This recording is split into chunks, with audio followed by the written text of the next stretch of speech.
Welcome back again to part 2. Yes, I did say part 2. This is the second part of part 2. I kind of had second thoughts about leaving part 2 ending the way it did. So we'll call this part 2B because I just thought of some things about the next step that might be useful for you to know.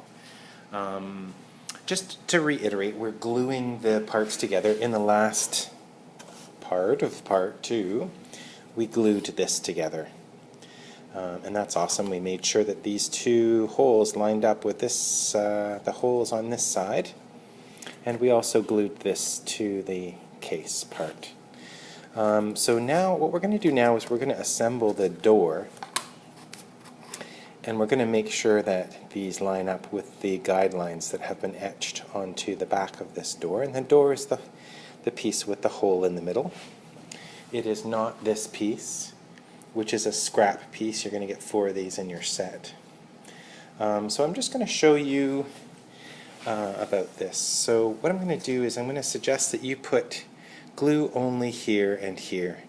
Don't cover the whole back of this with glue, because this is going to eventually go in here. And if the glue isn't dry, we don't want this glued there because it's a door, right? It's going to open. We don't want it to open and close. Okay? And also we want it to be flattish and not have glue all dried on the bottom. So what we're going to do is we're just going to dip our finger in here, and we talked about environmental things. If you are having sensitivities, to not use your fingers, but instead to use a sponge or a brush. I won't go into too much detail, but you know, if you're squeamish about the messiness, you can also use a sponge or a brush. So here we go. I've done this, and I am gluing the top here just with my you know, locally rather than broadly across, and gluing around. And then I'm going to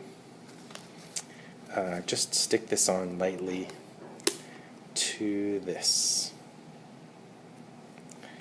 like that. And I'm guiding it to make sure that it is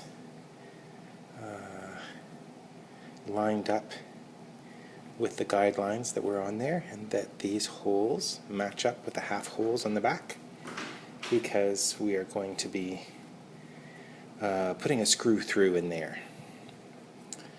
So when you watch this video, just be careful that you've lined things up properly. And then that is your door finished. Now what I wanted to say is, if you ever make a mistake and you've glued a piece to a piece and it's dry,